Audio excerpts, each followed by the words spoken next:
The radio transmission is clipped professional, carrying the weight of impossible odds. All Viper elements, this is Ground Commander. We have mechanized battalion approaching from the north. Estimate 4-7, repeat 4-7, main battle tanks with armored support. They will overrun our position in 12 minutes. We need immediate air support or we are combat ineffective. Captain Selena Boyd sits in the front seat of her AH-64 Apache attack helicopter, fingers wrapped around the control stick, scanning the horizon through her helmet-mounted display. 12 minutes, 47 tanks. And she's the only gunship that can reach the American ground forces before they're destroyed. Her wingman's helicopter took catastrophic damage 3 minutes ago. They're limping back to base, out of the fight. The other Apaches in the squadron are engaged 30 kilometers away, too far to help. Command is scrambling reinforcements, but they won't arrive in time. It's just Selena, 1 attack helicopter, 16 Hellfire missiles, and a 30mm chain gun against an entire armored battalion that's been steamrolling through this sector for the past week. The math is brutal and simple. She's outnumbered 47-1, outgunned by main battle tanks that can kill her with a single hit, and she has maybe 10 minutes before American soldiers start dying in numbers that will turn a defensive position into a massacre. 3 months ago, her male counterparts were still making jokes about women flying attack helicopters, saying the cockpit was too complex, the combat too intense, the physical demands too extreme for female pilots. They're about to find out exactly how wrong they were. Before we show you how 1 female Apache pilot engaged an entire armored battalion solo and rewrote every assumption about what's possible in attack helicopter combat, drop a comment telling us where you're watching from and hit subscribe. Because what happened in the next 15 minutes became legend. The day Captain Selena Boyd proved that the most dangerous thing in the sky has nothing to do with gender and everything to do with skill, courage, and absolute refusal to let good people die while you have ammunition remaining.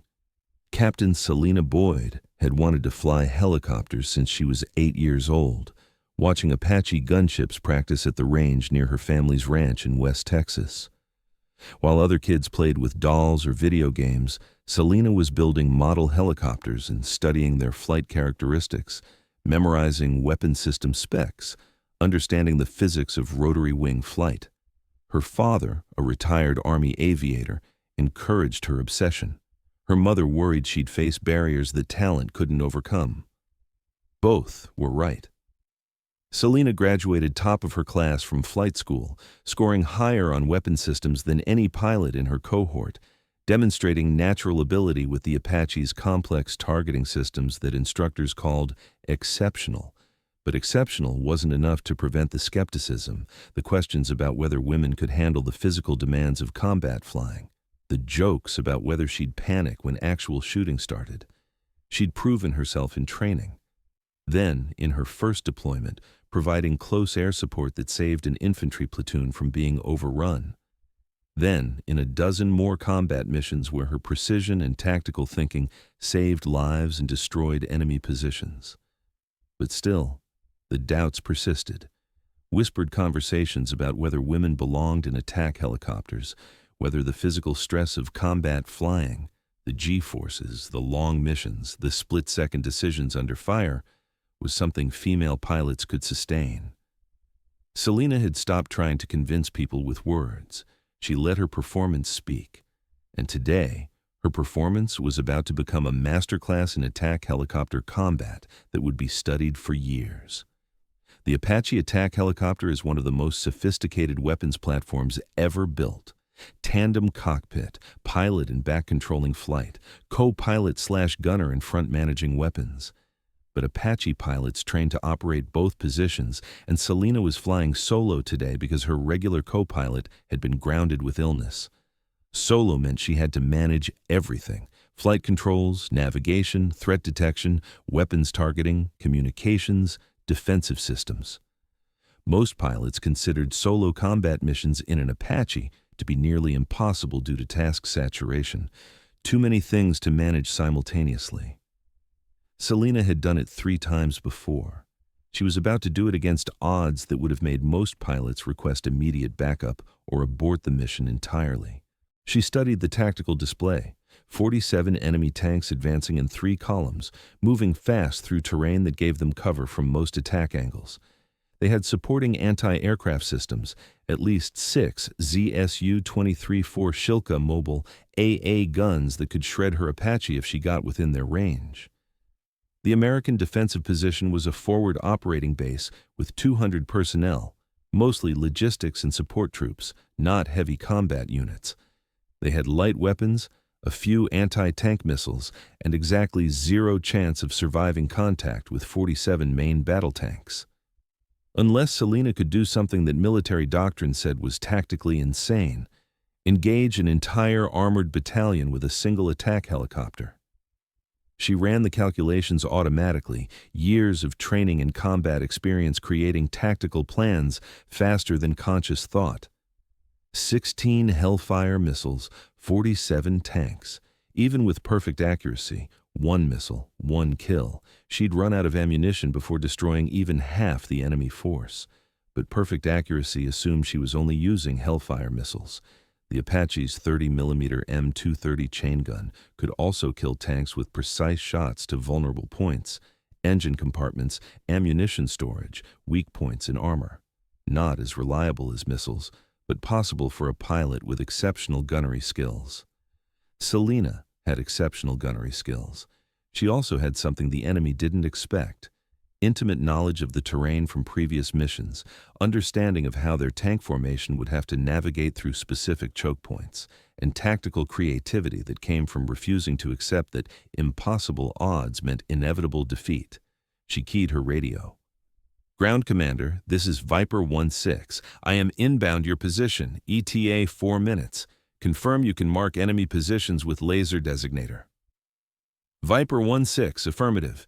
Be advised you are solo against 47 enemy tanks plus AA support.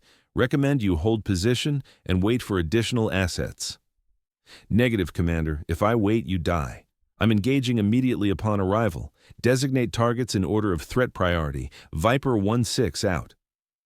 She pushed the cyclic forward, increasing speed, dropping to nap of the earth flight, skimming just above the terrain, using hills and valleys for cover, making herself the hardest possible target for enemy radar and visual acquisition. The Apache's powerful turbine engines screamed as she pushed the helicopter to maximum speed. The aircraft shuddered and vibrated, but Selena's hands were steady on the controls, her eyes scanning instruments and the view ahead simultaneously. Through her helmet-mounted display, she could see the tactical overlay, enemy positions updating in real time from satellite and drone feeds, her own aircraft represented by a green icon racing toward overwhelming odds. Most pilots would be feeling fear right now. Selena felt something different, absolute focus mixed with cold anger at an enemy that thought they could destroy American positions without consequence. She reached the engagement area and immediately popped up from behind a ridgeline, gaining altitude to acquire targets while staying just outside the effective range of the enemy AA guns. The view through her targeting system was chaos. 47 tanks spread across the valley in 3 distinct formations, moving fast, coordinating their advance with professional discipline. These weren't poorly trained insurgents. This was a mechanized battalion with modern equipment and tactics. Selena designated her first target, lead tank in the center column. The Hellfire missile was already selected, laser guidance active. She squeezed the trigger. Missile away. The Hellfire dropped from the Apache's pylon, motor igniting, accelerating to supersonic speed as it rode the laser beam to the target. 5 seconds of flight time. Selena was already designating target 2. The first tank exploded in a fireball of burning fuel and cooking ammunition as the Hellfire punched through its top armor. Before the smoke cleared, Selena's second missile was in flight. She worked through targets with mechanical precision. Target, fire, designate next, fire again. The Hellfire missiles were semi-active laser-guided. She had to maintain the laser on each target until impact, but she'd trained to manage multiple engagements rapidly. 4 tanks destroyed in the first 30 seconds, 12 missiles remaining. The enemy finally reacted. The AA guns opened up, streams of 23mm tracer fire reaching toward her position like angry fireflies. Selena dropped back behind the ridgeline before they could bracket her, the Apache's countermeasure system automatically deploying chaff and flares. She relocated a kilometer east, popping up from a different position, already designating new targets. 2 more Hellfires in rapid succession, 2 more tanks burning, 10 missiles left, 39 tanks remaining. The enemy was adapting. The tank columns spread out, reducing clustering that made them easy targets. The AA guns repositioned, trying to create overlapping fields of fire that would force Selena to stay low and limit her engagement options. She shifted tactics. Instead of hovering to engage, she used terrain masking and rapid pop-up attacks, rising just long enough to fire a missile, then dropping back to cover before the AA guns could track her. It was exhausting, physically demanding flying that required perfect coordination and split-second timing. But it worked. 3 more tanks destroyed, 7 missiles remaining. Then the enemy made a tactical error. One of their AA guns moved into an exposed position, trying to get an angle on Selena's last position. She saw it immediately through her targeting sensors. She designated the AA gun and fired a Hellfire. The missile streaked across the valley and detonated the Shilka in a spectacular explosion of secondary ammunition. 6 missiles left. 1 less AA gun to worry about. 36 tanks still advancing. Selena checked her fuel. She'd been burning gas hard with aggressive maneuvering. 20 minutes of flight time remaining at current consumption rate. Not enough time to destroy all remaining tanks with missiles alone. Time to demonstrate what the 30mm chain gun could do in skilled hands. She repositioned again, this time coming in from the north, terrain masked until she was within gun range. The M230 chain gun could fire 625 rounds per minute with enough accuracy in her hands to hit specific weak points on enemy armor. She designated a tank that had separated slightly from its formation, tactical mistake that she immediately exploited. Rising rapidly from behind cover, she triggered the chain gun, walking high explosive rounds across the tank's rear engine compartment. The tank slewed to a stop, smoke pouring from its engine deck. Mobility kill. Not destroyed, but out of the fight. Selena dropped back to cover, relocated, and came up shooting at another isolated tank. This time, her rounds found the ammunition storage, and the resulting explosion was as spectacular as any Hellfire strike. The enemy was in chaos now. They'd lost nearly a third of their force in under 5 minutes to a single helicopter they couldn't pin down, couldn't predict, couldn't kill. Their formation was fragmenting as individual tank commanders tried to find cover or engage the Apache that kept appearing from different positions. But they were still advancing toward the American base, and Selena's ammunition was depleting fast. She fired 3 more Hellfire missiles in rapid succession, bracketing a cluster of tanks that had bunched together, trying to coordinate their defense. 3 fireballs, 3 kills, 3 missiles remaining. 29 tanks still combat effective. Selena made another gun run, this time engaging 2 tanks simultaneously. Right pedal, left pedal, chain gun swiveling between targets, her helmet-mounted sight automatically slaving the gun to wherever she looked. Both tanks took critical damage, one brewing up in flames, the other disabled with destroyed tracks. But the AA guns had finally gotten smart. They'd positioned themselves to create a kill zone that Selena would have to fly through to engage the main tank formation. She could see the tactical problem clearly. The remaining tanks were bunching up behind the AA coverage, using the anti-aircraft guns as shields. To kill the tanks, she'd have to fly into range of the AA guns, and one burst from a Shilka would shred her Apache. Most pilots would disengage at this point, call it a successful mission. 18 tanks destroyed or disabled, enemy advance slowed, American position saved for now. Reinforcements would arrive eventually. But Selena ran the numbers differently. The remaining tanks would still overrun the American base. The soldiers would still die. Her mission wasn't to score kills and survive, it was to stop the enemy advance completely. She checked her remaining armament. 3 Hellfire missiles, approximately 100 rounds of 30mm ammunition, and one tactic the doctrine said was borderline suicidal, but might work if executed with perfect precision. She was going to attack directly through the AA kill zone.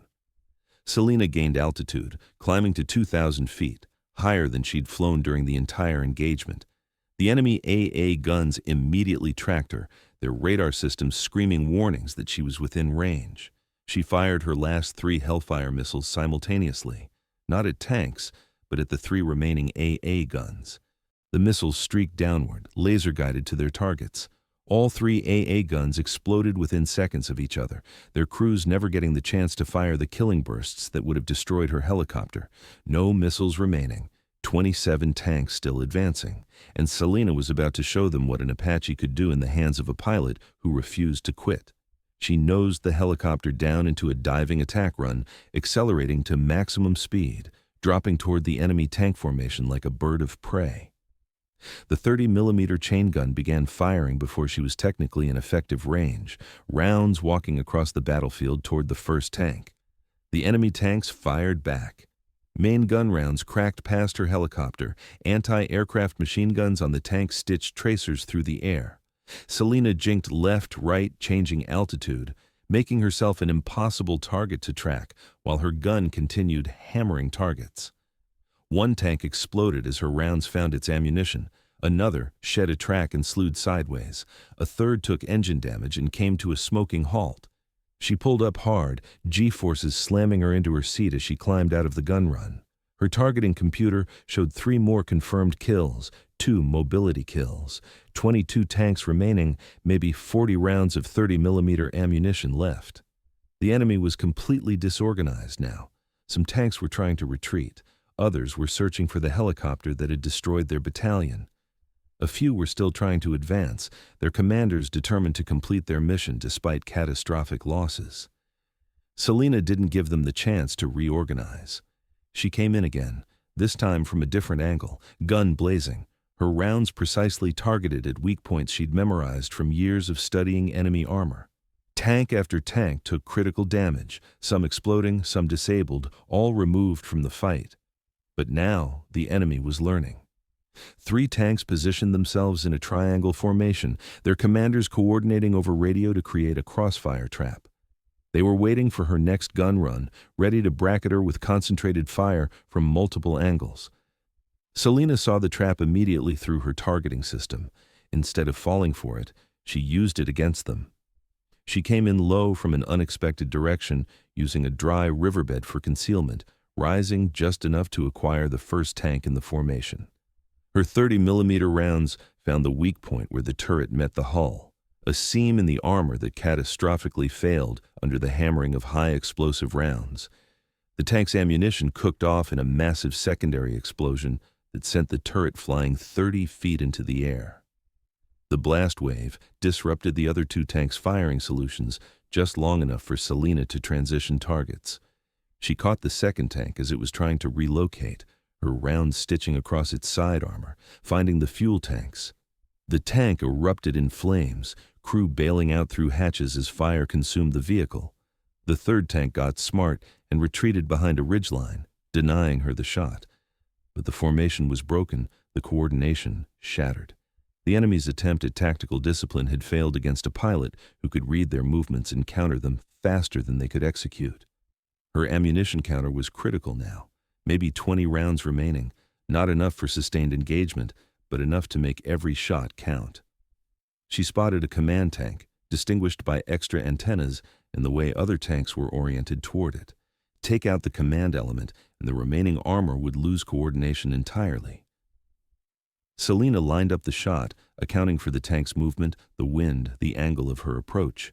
She fired her last sustained burst, watching through her targeting display as the rounds impacted precisely on the command tank's communication equipment and then walked down into the engine compartment.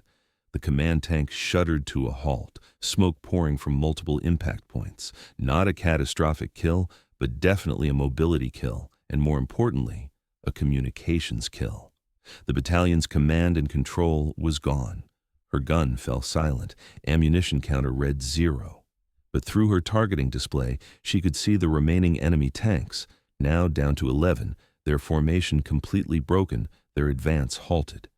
They were attempting to retreat, falling back in disorder, some tanks abandoning their positions entirely to escape the helicopter that had destroyed their entire battalion. Selena switched her weapons display to show her AGM-114 Hellfire missile count, 0. Her 30mm ammunition, 0. Even her 2.75-inch rocket pods, normally reserved for softer targets, had been expended earlier in the engagement. She was completely Winchester, military jargon for out of ammunition. But the enemy didn't know that.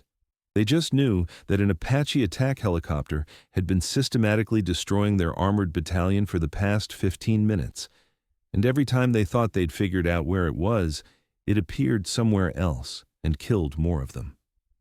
The psychological impact of the engagement had achieved what her weapons couldn't. The enemy was retreating not because they'd been completely destroyed, but because their will to fight had been shattered by an opponent they couldn't predict, couldn't track, and couldn't kill. Selena pursued the retreating tanks for another 2 kilometers, maintaining her aggressive posture despite having no ammunition. Her Apache's mere presence was enough. The surviving tanks scattered, abandoning coordination, focusing entirely on escape. One enemy tank commander, braver or more desperate than the others, stopped and attempted to engage her helicopter with his main gun. The 125mm round missed by 50 meters. Tank main guns weren't designed for anti-aircraft work, and hitting a maneuvering helicopter was nearly impossible even for experienced crews. Selena maneuvered aggressively toward the tank in a mock gun run, even though she couldn't fire a shot. The psychological pressure was enough. The tank commander recognized the approach pattern that had killed 36 of his comrades, panicked, and reversed course at maximum speed to join the retreat. Finally satisfied the enemy wasn't regrouping for another attempt on the American base, Selena turned back toward friendly positions. Her fuel was critical, maybe 8 minutes of flight time remaining. Her aircraft had taken minor damage from near misses and shrapnel. Every system was showing the strain of sustained combat operations at maximum intensity. But she was alive. Her helicopter was still flying, and 200 American soldiers weren't going to die today. The radio was alive with voices, ground troops who'd watched the entire engagement from their defensive positions, seeing a single attack helicopter systematically destroy an armored battalion against impossible odds. Viper 1-6, this is ground commander. I don't have words. You just saved 200 lives. That was the most incredible display of attack helicopter combat I've ever witnessed. The enemy force is in full retreat. Your position is secure. Selena's response was calm, professional, showing none of the adrenaline that was still coursing through her system or the exhaustion that was beginning to set in now that the immediate crisis had passed. Commander, enemy has retreated. Confirmed 47 enemy tanks engaged, 36 destroyed, 11 retreated with damage. Your position is secure. Viper 1-6 is RTB for rearm and refuel. I am Winchester on all weapon systems and critically low on fuel. Copy that, Viper 1-6. We have you on approach. Emergency ground crews are standing by. And Captain, every person at this FOB owes you their life. We won't forget what you did here today. As she flew back toward base, flying carefully to conserve her remaining fuel, Selena allowed herself one moment of satisfaction. Not because she'd proven the doubters wrong, though she had.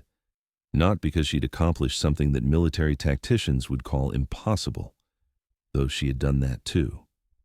The satisfaction came from knowing that 200 American soldiers were alive because she'd been there when they needed her most, had the skills that the situation demanded, and refused to accept that overwhelming odds meant inevitable defeat.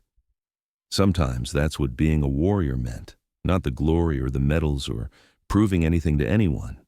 Just being in the right place with the right skills when people needed you most, and refusing to quit until the job was done. The debriefing room at Forward Operating Base Phoenix was packed, not just with Selena's squadron, but with senior officers who'd flown in specifically to hear the after-action report of what was already being called the Apache engagement of the decade. Lieutenant Colonel Vincent Drake, the Air Wing commander, stood at the front of the room next to a tactical display showing the engagement area. Red icons marked destroyed enemy vehicles. The sheer number was staggering. Drake was a career aviator with 23 years of experience, including 3 combat deployments. He'd seen exceptional flying before, but nothing that compared to what the data was showing him now. "Captain Boyd," Drake began, his voice carrying the gravitas of someone who understood exactly what he was looking at. "Your helmet cam footage and weapon system data have been reviewed by our tactical analysis team. The preliminary count shows 36 enemy tanks destroyed by direct fire, 11 damaged and forced to retreat. Additionally, you eliminated all 4 anti-aircraft vehicles that were supporting the enemy advance." He paused, letting the numbers sink in for everyone in the room. "You engaged and defeated an entire mechanized battalion with a single attack helicopter while operating solo. That is—" He stopped, searching for words that could adequately capture what had happened. "That's unprecedented in the history of rotary wing combat aviation." Chief Warrant Officer 4. Marcus Chen, one of the squadron's most experienced pilots and someone who'd initially questioned whether Selena belonged in an attack helicopter, spoke up. His tone had shifted from the skepticism he'd shown months ago to something resembling professional awe. "Sir, can we review the footage? I need to understand how this was tactically possible. The numbers don't make sense according to any engagement doctrine I've studied." Drake nodded and brought up the helmet cam video. The room watched in complete silence as Selena's engagement unfolded. The rapid Hellfire strikes that eliminated targets with mechanical precision, the gun runs executed under intense fire, the diving attack through the AA kill zone that should have been suicide, the precision gunnery that destroyed tank after tank with ammunition that wasn't designed for anti-armor work at those angles. When the video ended, Chen just shook his head slowly. His earlier skepticism completely evaporated. That gun run through the AA coverage should have gotten her killed. The reaction time required to fire those Hellfires while the Shilkas were tracking her, then dive into the gun run before they could reacquire. He turned to Selena with genuine respect. "How did you calculate that was even survivable?" Selena considered her answer carefully. "I didn't calculate it was survivable, Chief. I calculated it was necessary.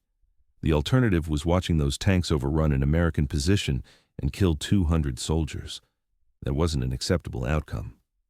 But the risk to your aircraft, to yourself, the risk to me was irrelevant compared to the certainty of what would happen to those soldiers if I didn't engage. Sometimes the mission requires accepting risk that doctrine labels as excessive. This was one of those times." Major Sarah Reeves, the squadron's operations officer, and one of only 3 other female pilots in the unit, leaned forward. She'd been a quiet supporter of Selena, but had never seen anything like this level of performance.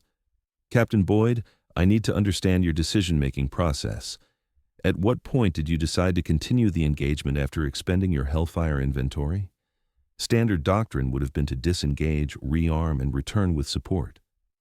"Ma'am, I assessed that disengaging would take approximately 35 minutes. Flight time to base, rearm cycle, flight time back. The enemy tanks would reach the American position in approximately 18 minutes. The math was clear. If I left, people died. So I stayed and used what weapons I had remaining." Lieutenant Colonel Drake stepped forward, his expression serious. "Captain Boyd, what you're describing is tactical judgment under extreme pressure that cannot be taught from a manual. You assessed a situation that any reasonable pilot would have considered hopeless, identified a solution that required literally perfect execution, and then executed it perfectly, despite being outnumbered 47-1. He pulled a folder from his briefcase. "I'm recommending you for the Distinguished Flying Cross for extraordinary achievement while participating in aerial flight.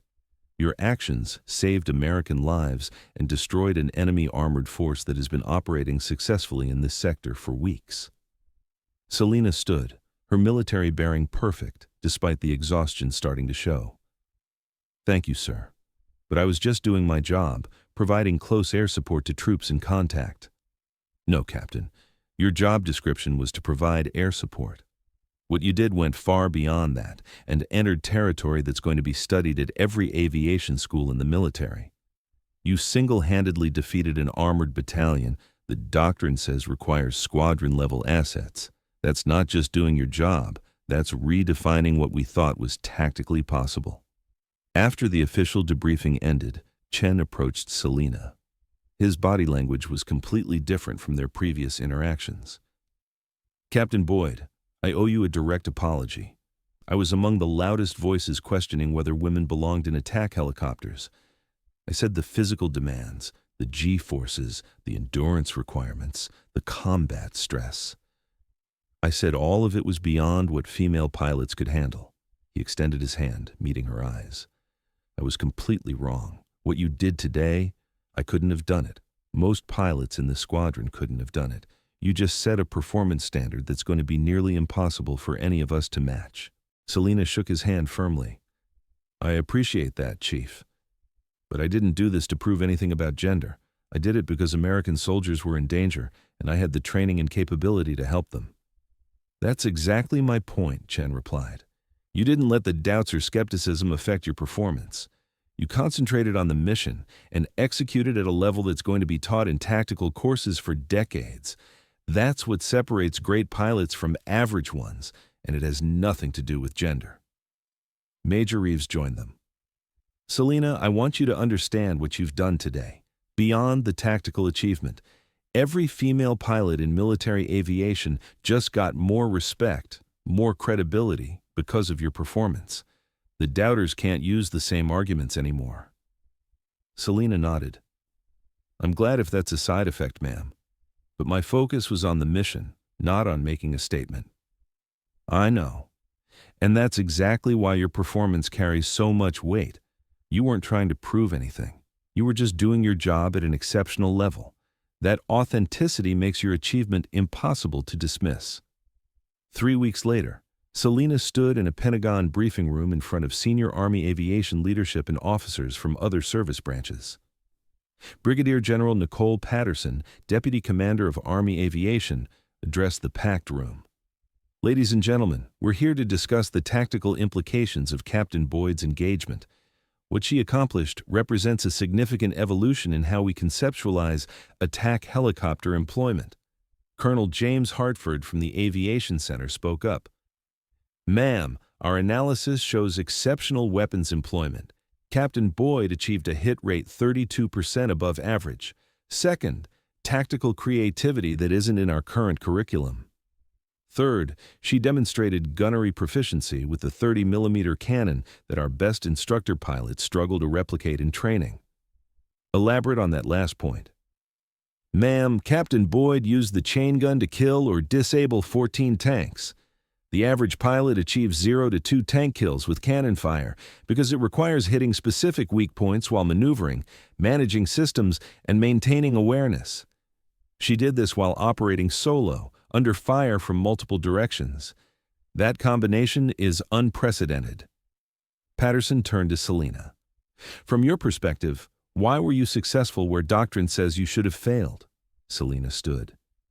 "Ma'am, I believe success resulted from 3 factors. First, intimate knowledge of the terrain from previous missions. Second, I'd invested significant personal time on the gunnery range, specifically practicing weak point targeting. When the situation demanded that skill, I had it. Third, absolute clarity of purpose. Those soldiers were going to die if I failed. That motivation eliminates hesitation and drives performance beyond training scenarios." "You're saying purpose played a role?" "Yes, ma'am. When you know people will die if you fail, it focuses your capabilities in ways training can't replicate." A Marine colonel spoke up. "General Patterson, there's an element we need to address. Captain Boyd is female. There's been debate about whether women can handle attack helicopter combat demands. This engagement should settle that debate definitively." Patterson nodded. "Agreed. Captain Boyd has demonstrated that gender is completely irrelevant to combat aviation capability. What matters is training, skill, judgment, and determination. She possesses all 4 in exceptional measure. This proves female pilots perform at the absolute highest levels of attack helicopter combat." The room fell silent as the implications settled.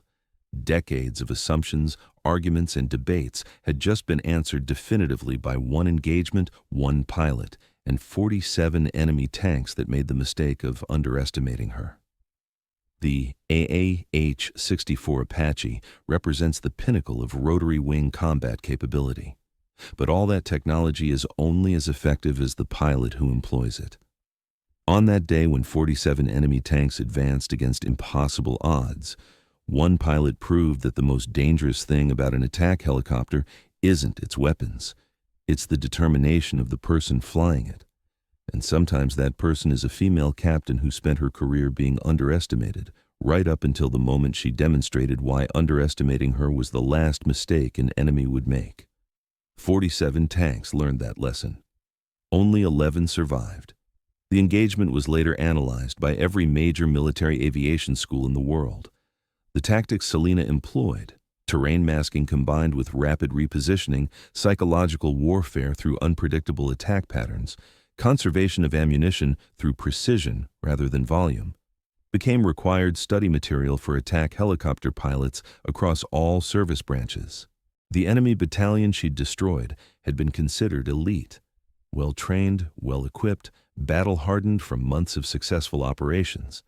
They had defeated larger forces, overrun prepared positions, and operated with the confidence that comes from tactical superiority. Until they met one pilot who refused to accept that their numbers meant inevitable victory. One pilot who turned their strengths into weaknesses, who exploited every tactical error, who demonstrated that superior technology means nothing without the skill to employ it perfectly. In the years that followed, when instructors taught advanced attack helicopter tactics, they would reference the Boyd engagement, not as an outlier or lucky exception, but as proof of what becomes possible when exceptional skill meets absolute determination. And when young pilots, male and female, asked what it takes to operate at that level, the answer was always the same. Preparation beyond standard, skills honed to perfection, and the refusal to quit when lives depend on your performance. Because Selena Boyd proved something that day that changed military aviation forever. The deadliest weapon system isn't determined by technology or firepower, it's determined by the warrior who refuses to accept defeat. Thanks for watching. Don't forget to subscribe for more amazing stories every day.